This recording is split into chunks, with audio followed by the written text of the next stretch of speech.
55 to Lakeshore Drive. The Ryan, 26 minutes, 95th to downtown. I-57, 19 minutes, I-80 to the Verge. Bishop, 435. Crash past 130th in the right lane. I'm Jim Talamonte. 6:38, Chicago's Morning Answer continues next. Your official Chicagoland weather forecast. From our 1-hour heating and air conditioning weather center, we'll see partial sunshine today, high 55. 43 at O'Hare, next news at 7. Chicago's Morning Answer with Dan and Amy continues next on AM 560, The Answer. This hourly segment is brought to you by the Money Hour radio show, Saturday afternoons at 3 on AM 560, The Answer. Brought to you by Pearshell Financial Group.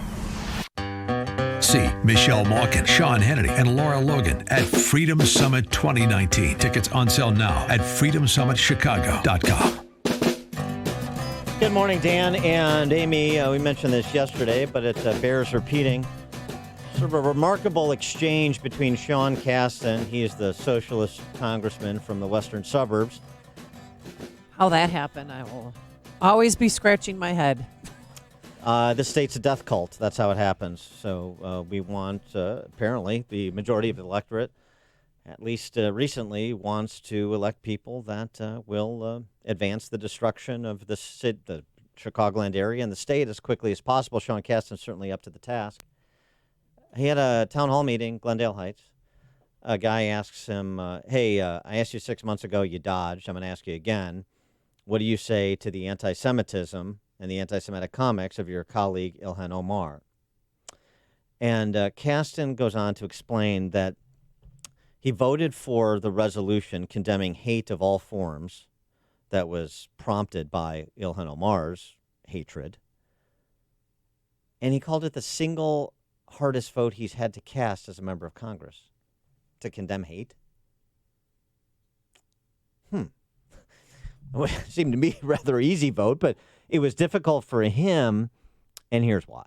Ilhan Omar is an anti-Semite. Your response makes me believe that you're at least okay with her comments, if not in agreement. So will you at least repudiate her and her fellows anti-Semites in Congress? Dan Crenshaw, the new Republican in the Navy SEAL with the bench. Last amendment he came up was an amendment to say we're going to add a rider on this bill that says that illegals can't vote. And I sat there and I said, you know what? You're not allowed to vote if you're not a citizen. That's already out there. Why are you doing that? The reason you're doing that is because you are a racist. Because you are trying to appeal to people who will vote for you if you stand up and oppose brown people. So the response was Dan Crenshaw issued or attached this rider to the resolution condemning hate that said illegal immigrants should not have the right to vote in this country. And Sean Casten's perspective is he is a racist. That's what he said. Because he is just signaling to his voters that support me because I hate brown and black people, I guess. So I'm a little perplexed. Does that mean that it is racist to oppose the right to vote to people here illegally? Is that racist? Because I know it's the law, but if the law is racist, then Sean Casten doesn't support it and would ostensibly like to change it, right? Doesn't that logically follow? Dan Crenshaw has responded, sort of giving him the back of the hand, dismissing his name-calling as just that. He says he's never spoken to Sean Casten. No, and he said when you can't articulate a coherent argument, you resort to calling your political opponents racists. It also is, the classic leftist ploy of projecting onto others who you are. Or in this, and in this case, I shouldn't say or, and in this case, running interference for one of your hateful colleagues by projecting onto other people what she is, talking about Ilhan Omar. For more on this topic, we're pleased to be joined by Jeanne Ives. She's the Republican candidate who's challenging Sean Casten for that seat come November of 2020. Jeanne, thanks for being with us. Appreciate it. Thanks for having me on, Dan and Amy. So, did people know Dan Crenshaw because of the eye patch, because of the ridicule he received at Saturday Night Live before they all made up? And he's a combat veteran, Navy SEAL, and he's called a racist for attaching that amendment to that resolution condemning hate. How do you respond to that characterization? Well, it's pretty depressing to have somebody like Sean Casten representing us in Congress because that he's gotten nothing done on the policy agenda, and now he's calling American war heroes names when he can't win a political argument. And it's not the first time that Sean Casten is called names. We also have him on tape calling people who don't believe in universal health care greedy, and people who don't want to pay more taxes greedy. Now we're the state with the highest tax burden on anyone, and we're greedy because we don't want to pay more to a predatory government that doesn't deliver services. This is the left, and by the way, it's not just people like me that they've called names. It's not just people like Dan Crenshaw. The entire left feels this way. Also, there was a story that USAA did today, and it's about a journalist that they sent back to his hometown in Ohio, in Appalachian. They wanted to find out what's up with Trump and everything. And in the article, they also say that an African-American Trump supporter says, either you believe the way they believe, or you're a racist or a homophobe. The reason I'm working is Trump is because of what Trump's done. I just want to put my hard hat on and go to work every day. I mean, so it doesn't matter who you are. You're all called a name. Well, if Casten believes it's racist to propose illegal immigrants not be allowed to vote, does he propose any changing of the law to allow for non-citizens to vote? Well, he obviously cares more about illegal immigrants than he does American citizens. We know that for a fact. We also know that his party feels that way as well. And by the way, Dan Crenshaw was right to introduce such a bill because in the state of Illinois, they passed legislation saying that illegal immigrants can sit as student trustees on our public university boards. And on those boards, they also vote. So it's not uncommon to have this happen. You've also had states say that in local elections, they let non-citizens vote as well. Yeah. So maybe we should find out why Crenshaw, proposed such legislation. Well, and also you have the leading lights of the left, including all those who raised their hands on the dais during a Democrat-socialist debate, presidential debate, say, well, people in this country here legally should be entitled to health care coverage. You have people like Julian Castro saying the way that you eliminate illegal border crossings is to stop treating them as illegal acts, decriminalize illegal border crossings. So if they're not illegal acts, then somebody's just here legally, and why shouldn't they? And they get welfare state benefits as they so desire. So what's the next step? As you mentioned, there are localities that are allowing people in this country legally to vote. So why not just codify it all together? We're not going to make no distinctions. The open borders crowd make no distinctions between citizens and non-citizens. So why not extend the franchise to non-citizens? That's not illogical given the positions that they're taking on those issues I just mentioned. No, and there's no doubt if you give them more power, they will do this, and they will absolutely destroy the very fabric of what it means to be an American, and the rights that are conferred to people that have gone through the process legally to become an immigrant here and to actually become a citizen. And just the other day, I was at a meeting, and a guy who had been here for about 30 years from Eastern Europe.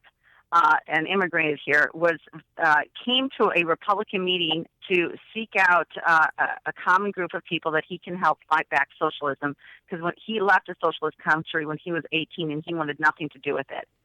And then the following week he was going to actually become a citizen.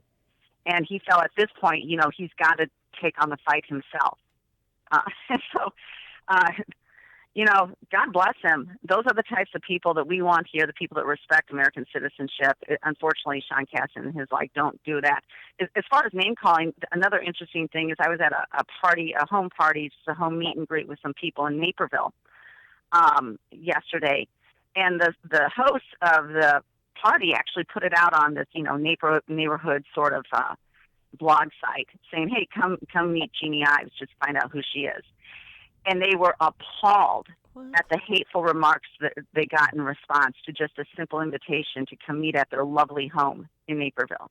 Well, sure. I mean, by the way, they're the paragons of civility, those on the left, right? That's the like Sean Casten, one of their ideological leaders, whose ideological leader is Dan Savage. So he said in a WTTW debate back in 2018 during the election, Dan Savage, who promotes mandatory abortion. Dan Savage, who said Republicans should die. Mm-hmm. Sean Casten, in keeping with that, just last year compared Trump to Osama bin Laden. He said that Osama bin Laden and Trump have a lot in common. So, I'm fascinated, and I'm sure you'll be fascinated to learn on the trail, how people want to square the circle when it comes to civility with some of the things Sean Casten and those that he looks to for guidance have to say about people with whom they disagree and about just people in general in terms of their existence. Well, I told the group last night, I said, look, if you don't push back when you're confronted with it, then we're not going to win this. Everybody needs to be all in. We can't be silent about it.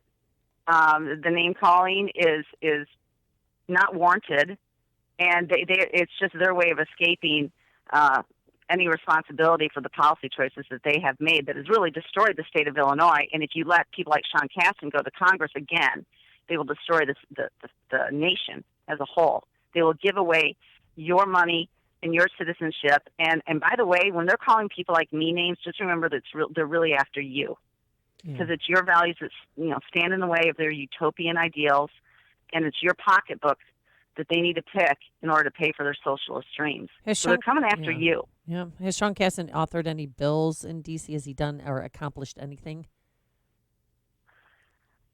He voted for a unbalanced budget that blew through any spending caps that were in place, a 2-year unbalanced budget. So he's not good on the fiscal issues. He's got a multi-step plan to go to Medicare for all, which would destroy private insurance. He's all about climate change and thinks that's the biggest threat that we have. So he's not solved any problem at all, and then has asked for a pay raise. This is who he is. And how do you deal with, the Trump issue? You have Republicans in this state who routinely run from any opportunity to defend themselves, so much less anybody else with an R. But Trump is not popular in Illinois. He's not popular in suburban Chicagoland. So how do you deal with that when I'm sure you'll be cast by Sean Casten and others as, Trump's right-hand lady? Well, they like to use the word extreme because they think it sums up everything. But look, nobody ran against both parties more than I did during my time in Springfield, and running against Bruce Rauner, quite frankly.